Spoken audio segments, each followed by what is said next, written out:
Hello friends.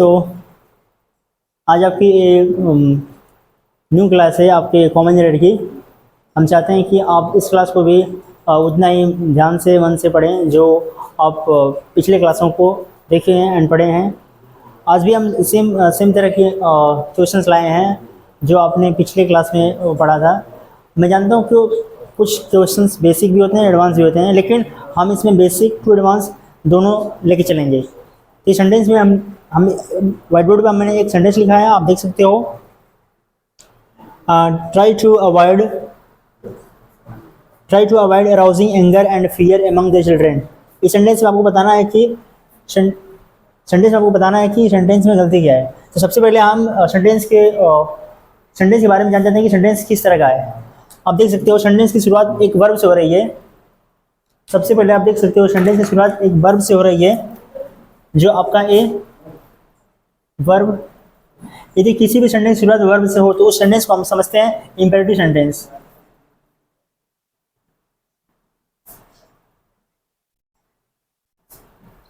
Imperative sentence का प्रयोग हम करते हैं रिक्वेस्ट के लिए, ऑर्डर के लिए, कमांड के लिए,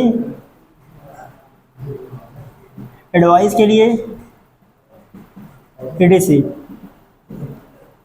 सबसे बड़ी चीज़ ये है कि अगर हम किसी भी सेंटेंस का पहला अक्षर अगर वर्ब है तो हम उसे समझ सकते हैं कि वो सेंटेंस आपका इंपेरेटिव सेंटेंस ही होगा।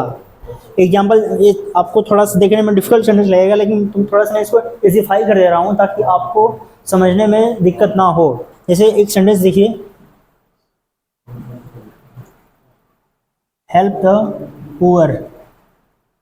इस सेंटेंस में देखिए, एक सेंटेंस है ना जिसका एक कंप्लीट मीनिंग है। सेंटेंस की डेफिनेशन क्या होती है? A group of words which are properly arranged in order make some proper meaning and give some complete sense is called sentence।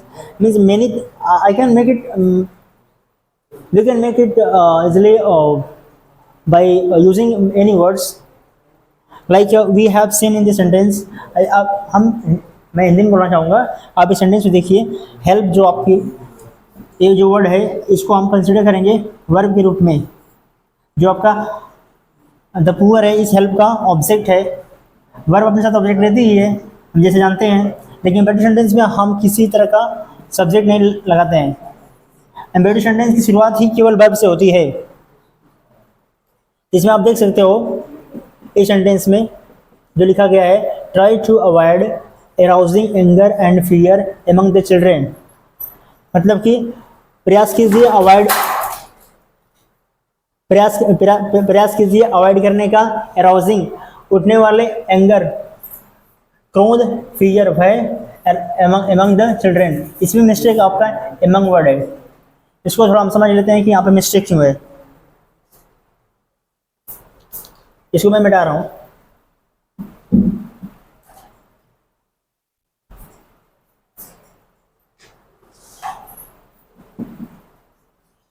Among का प्रयोग, ये आपका एमंग होता है प्रपोजिशन, जैसे कि हम जानते हैं।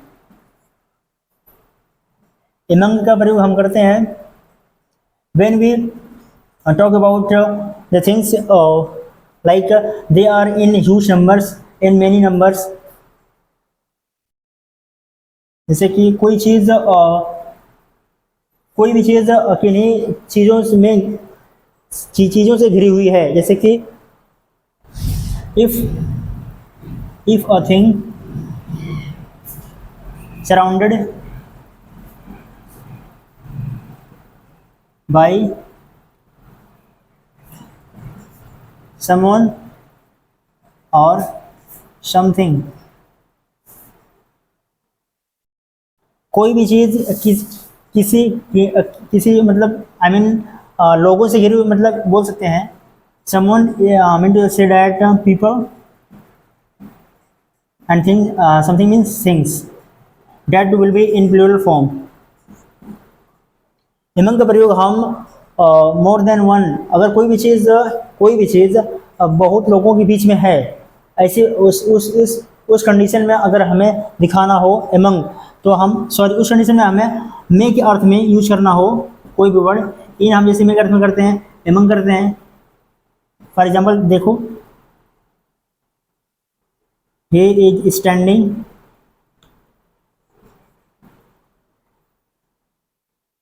among the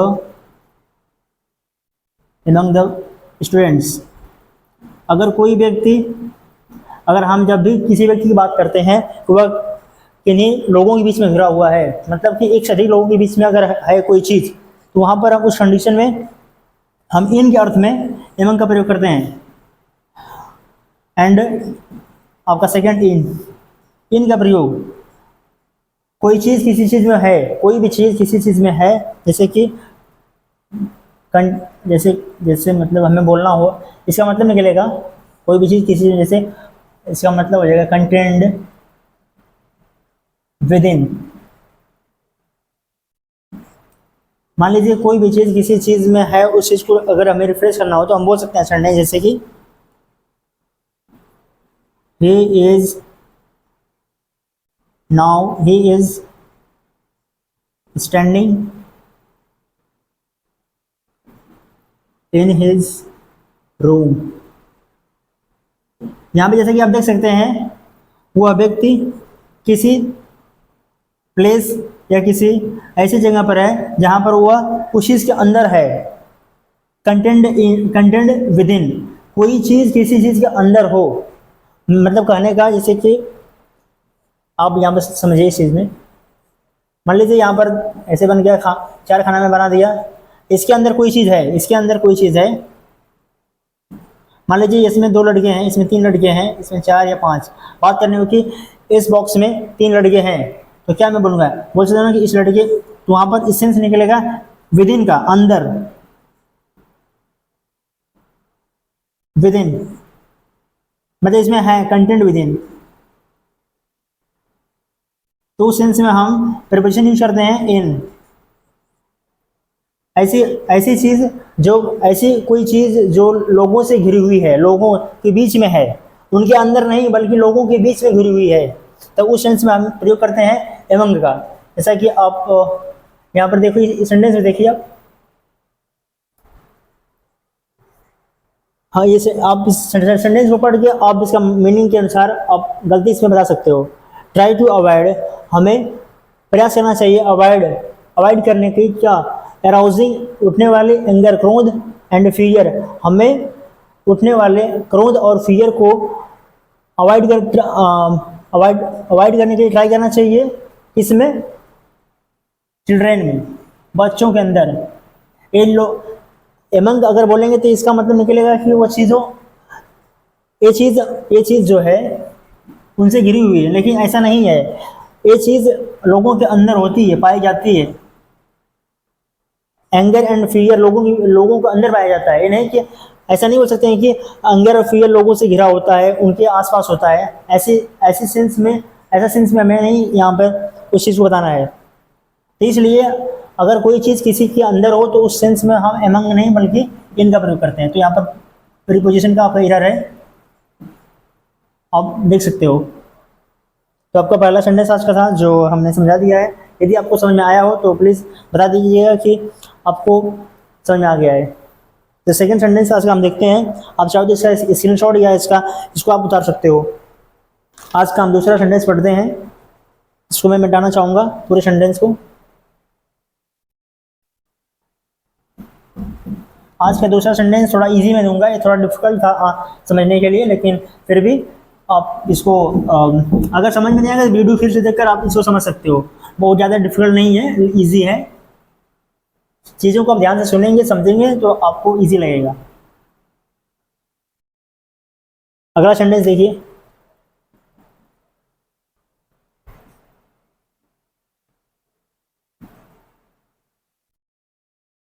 they were practicing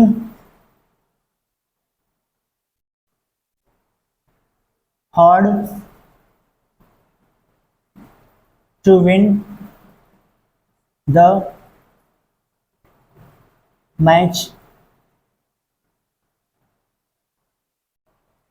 which was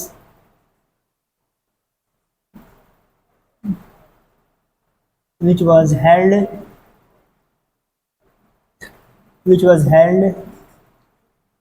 by the senior coach। ये सेंटेंस आप देख सकते हैं। They were practicing hard to win the match held by which was held by the senior coach। इस सेंटेंस को थोड़ा सा आप देखिए। इस सेंटेंस में हम देख सकते हैं आपका दे वर्ड सब्जेक्ट है। मैं आपसे उम्मीद करता हूं कि आप सेंटेंस में लिखे हुए वर्ड को आप समझ सकते हैं और उनका मतलब भी आपको पता ही होगा, लेकिन फिर भी मैं आपको बताना चाहूँगा इन सेंटेंस में लिखे हुए सभी वर्डों का मतलब।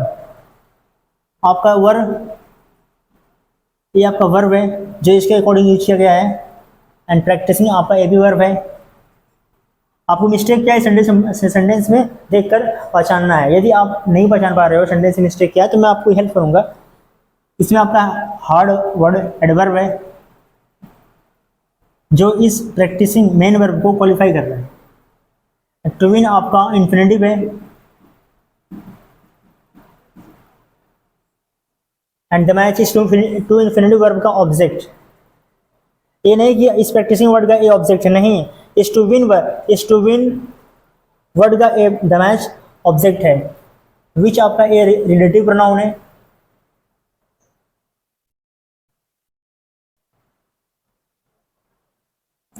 रिलेटिव प्रोनाउन मैंने आपको पिछले क्लासेस में आपको समझाया था, आप वहाँ पर जाके देख सकते हो। ज़्यादा डिटेल्स में नहीं बताया था, थोड़ा ही बताया था, लेकिन आने वाले क्लासों में मैं इसको डिटेल्स में बताऊंगा आपको। विच आपका रिलेटिव प्रोनाउन है, एंड वॉज आपका यहाँ पर वर्ब है। इसको आप जानते हो कि इसको हम टू बी वर्ब बोल सकते हैं। ये आपका सिंपल पास्ट है, ये आपकी वर्ब है। वर्ब इस सेंटेंस को हम पैसिव फॉर्म में लिखे हैं। बाई आपका preposition, and the senior coach ये आपका नाउन है जो यूज किया गया है एक ऑब्जेक्ट के रूप में। ऑब्जेक्ट है जो नाउन है। आप इसे समझ सकते हो, जैसे कि आप जानते भी हो। अब इस सेंटेंस में मिस्टेक हमें खोजना है। इंग्लिश में दो वर्ड होते हैं, उन्हीं दो वर्ड की बेस पे एक कॉमन मिस्टेक है। एक होता है प्रैक्टिस,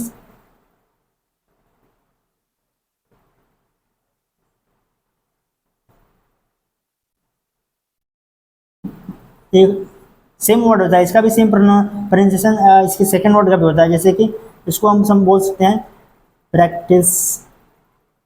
एक में एस लिखा है, देखिए आप इस सेंटेंस में देख सकते हैं। आप पहले वाले सेंटेंस में, सॉरी पहले वाले जो पहला आपका वर्ड है, सेंटेंस नहीं सॉरी, जब आपका पहला वर्ड है एस और इसमें देखिए सी, दोनों वर्डों का सेम प्रोनाउंसिएशन है सो, एंड इसका भी सो। बट जिसमें सी लगा होता है, जिस वर्ड में सी लगा होता है उसको हम जानते हैं कि वो होता है आपका नाउन, एंड जिसमें एस लगा होता है उसको हम समझते हैं वर्ब। तो आप देख सकते हो इस सेंटेंस में ये सब्जेक्ट आपका है, दे आपका सब्जेक्ट है, एंड दे के अकॉर्डिंग हमने एक वर्ब यूज किया है वर्ब, एंड वर्ब के बाद हमने यूज किया है एक और वर्ब प्रैक्टिस। प्रैक्टिस में हमने आईएनजी लगाया है जो आपका एस बता रही है कि ये आपका पास्ट कंटिन्यूअस टेंस है। अब देखिए सी अक्षर देख रहा है ना आपको, तो सी अक्षर हम जानते हैं कि सी अक्षर वाला वर्ड आपका होता है नाउन। तो हम एक नाउन को हम कभी भी वर्ब का फॉर्म नहीं दे सकते हैं। अगर एक नाउन को हम वर्ब का फॉर्म दे सकते हैं, लेकिन वहाँ पर उसका मतलब अलग होगा। जैसे कि एक वर्ड हम जानते हैं, शायद आपको नहीं पता होगा, मैं आपको बता देना चाहूँगा।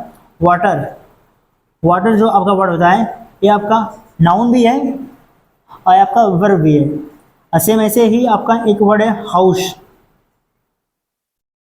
आपका नाउन भी है और आपका वर्ब भी है। बहुत कम लोगों को पता होता है, इस पर लोग ज़्यादा जिक्र भी नहीं करते हैं कि आपका हाउस, वो जानते हैं कि हाउस केवल नाउन होता है, लेकिन ये वर्ब भी होता है, जिसका हिंदी में मतलब होता है आश्रय देना। जिसका हिंदी मतलब होता है, लिख नहीं रहा हूँ, बस सिंपल जान जाइए, इसका हिंदी मतलब होता है आश्रय देना, एंड इसका हिंदी में वर्ब के मतलब, वर्ब के अकॉर्डिंग जब इसका मतलब निकालेंगे तो क्या हो जाएगा, आश्रय देना। और इसी वर्ड का अगर नाउन के हिसाब से देखेंगे मतलब, तो इसका हो जाएगा घर। एंड यहाँ पे वाटर, इस वाटर अगर इसको हम वर्ब के रूप में कहेंगे ट्रीट, तो ये आपका बन जाएगा, इसका मतलब निकलेगा हिंदी में सिंचाई करना, पानी देना। या अगर जब इसको हम नाउन के रूप में ट्रीट करेंगे तो इसका मतलब आप जानते हो पानी, दैट इज सिंपल। अगर हम चाहें तो इसको भी हम इसको पहले इसको मैं समझा लेता हूँ। देखिए इसमें मिस्टेक आपका, ये प्रैक्टिस है तो ये आपका ये नाउन के रूप में था। इस आपका जो एस वाला वर्ड है, एस वाला जो लेटर है, इसको करेगा आपका नाउन जो गलत है। आप सिंपली इसको काट के कर दीजिए प्रैक्टिसिंग।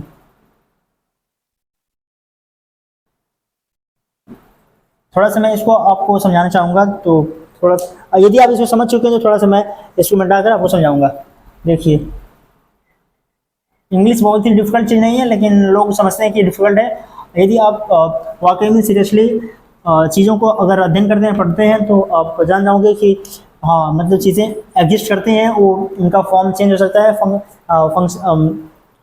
यूज के अनुसार, फंक्शन के अनुसार। जैसे कि मैं इसको समझाना चाहूँगा, वाटर, आपका वाटर वर्ड जानते हो नाउन भी होता है एंड आपका वर्ब भी होता है। इसको थोड़ा सा मैं समझा देना चाहता हूँ आपको। वर्ब के रूप में हम इसको बोल सकते हैं जैसे कि ही हैज़ वाटर्ड। देखिए यहाँ पर हैज़ लगाया ना, हैज़ आपका हेल्पिंग वर्ब यहाँ पर लिखा हूँ मैं, वाटर आपका यहाँ पर एक वर्ब के रूप में, ये आपका यहाँ पर देखिए जो आपका जो वाटर वर्ड है यहाँ पर, ये आपका यहाँ पर वर्ब के रूप में अगर मैं लिखूंगा तो यहाँ पर लिखना पड़ेगा मुझको वाटर्ड, इसको मैं करूँगा। यदि हैज़ के बाद चाहो तो आप नाउन के रूप में भी इसे लिख सकते हो। जैसे जैसे बोलना हो कि मेरे पास पानी है, तो क्या बोलोगे, आई हैव वाटर, ये बोल सकते हो। या ही हैज़ वाटर, ये बोल सकते हो आप, जो बहुत ही इजी टू आइडेंटिफाई है। बट अगर अब वाटर में आप ईडी लगा दे रहे हो, या वाटर के लिए आईएनजी लगा दे रहे हो, वाटर में आईएनजी कर दे रहे हो, वाटरिंग कर दे रहे हो, तो सिंपल सी बात है कि यहाँ पर अगर वाटर में आईएनजी, वाटर वर्ड में अगर आईएनजी लगा दिए तो उसका वो अब वर्ब हो जाएगी, जो ही के लिए इज और इज के अनुसार वाटरिंग हो जाएगा। एंड हैज़ लिखो तो हैज़ के लिए आपको वाटर लिखोगे तो वर्ब रूप में होगा, तो उसमें आपको ईडी लगाना पड़ेगा। इसका मतलब ये है कि आपको हैज़ के बाद जो वर्ब लिखोगे उसमें उसको थर्ड फॉर्म में आप लिखोगे। आई होप कि आप समझ चुके हो। अब बट यहाँ पर देखिए, आप जो हैव के बाद वाटर लिखा गया है और जो हैज़ के बाद वाटर लिखा गया है, यहाँ पर हैव आपका मेन वर्ब है, ये नहीं कि हेल्पिंग वर्ब है, आपका ये मेन वर्ब है। मेरे पास क्या है, अगर इसे हिंदी में किसी से पूछा जाए मेरे पास क्या, आंसर आप रिप्लाई क्या कर सकते हो कि आई हैव वाटर, मेरे पास पानी है। कि किसी अन्य पर्सन से पूछ रहे हो कि उसके पास क्या है, तो वो बता सकता है कि उसके पास पानी है। तो ही हैज़ आपका यहाँ पर मेन वर्ब है, नहीं कि हेल्पिंग वर्ब। हेल्पिंग वर्ब देखिए यहाँ पर था। वैसे ही आपका हाउस है, हाउस को भी थोड़ी सी अगर देखा जाए तो समझ सकते हैं इसको। जैसे बोलना होगा कि अगर हाउस को एज ए नाउन ट्रीट करेंगे, इसको मिटा देना, इसको मैं मिटाना चाहूँगा।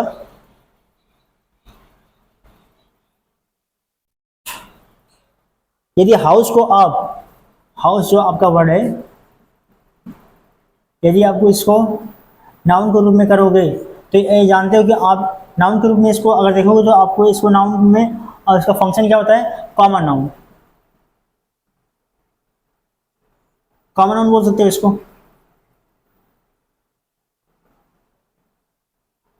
जैसे एग्जांपल में अगर कॉमन नाउन है तो इसको तो आप काउंट कर सकते हो, मतलब काउंटेबल नाउन भी इसको आप बोल सकते हो। कॉमन नाउन को आप गिन सकते हो कि नहीं, कॉमन नाउन की गिनती हो सकती है, तो गिनती हो सकती है, इसलिए हम इसको काउंटेबल नाउन बोलते हैं। आप चाहो तो नाउन के फॉर्म को चेंज कर सकते हो। इसका आप चाहो तो हाउस से इसको हाउसेज भी कर सकते हो, ये जो आपका एक प्लूरल फॉर्म में हो जाएगा। एंड इसी को आप करना चाहो तो सिंगुलर को, इसी हाउस को चाहो आप करना चाहो सिंगुलर, तो आप इसको हाउस भी लिख सकते हो। ये आपका नाउन है। यदि मैं एग्जांपल दूं एक नाउन के रूप में हाउस का, जैसे कि they have a enormous N लिखा है, they have an ANORMOUS, they have an enormous house, उनके पास एक शानदार घर है। देखिए यहाँ पर जो हाउस है नाउन है, इसके लिए यूज किया गया है एन। इस नाउन के पहले जो जो नियर वर्ड होगा, एडजेक्टिव या एडजेक्टिव हो चाहे एडवर्ब हो, इस वर्ड के प्रोनाउंसिएशन के अनुसार हम लिखेंगे आपका एन या ए। लेकिन इसका यूज किया गया है इसी के लिए, ये नहीं कि इसके लिए प्रूव किया गया है, नहीं ऐसा नहीं है। अब आप पूरी तरह से समझ चुके होंगे वाटर और हाउस के बारे में। अगर इसको मैं हाउस को मैं करना चाहूँ एज अ वर्ब यूज करना, अब देखो यहाँ पर मैं यहाँ पर किया हूँ, इस हाउस को एज अ नाउन किया हूँ, या हाउस आपका यहाँ पर नाउन है, जिसके लिए नाउन के लिए हम हमेशा आर्टिकल का प्रयोग करते हैं। यदि मैं इसको करना चाहूँ एज अ वर्ब, तो आप देखिए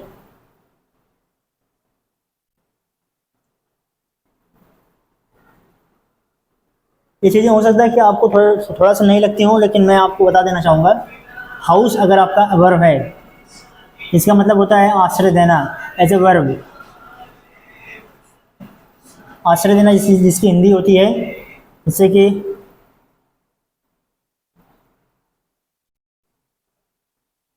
in the time of corona,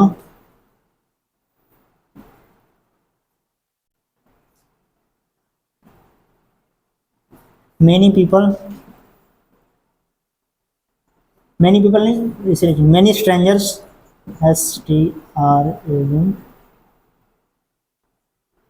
strangers were housed। यहाँ पर देखिए आपका ये वर्ब आपका जो है ये हेल्पिंग वर्ब है, एंड इसके बाद एक मैं वर्ब लिखा हूँ जो आपका ये वर्ब हाउस है। आई होप कि आप समझ चुके होंगे, और इसी के साथ मैं आज की क्लास यहीं पर ख़त्म करना चाहूँगा। यदि आपको क्लास अच्छा लगा हो तो प्लीज़ शेयर कमेंट करिएगा और बताइएगा कि क्लास कैसी लगी है। Thank you.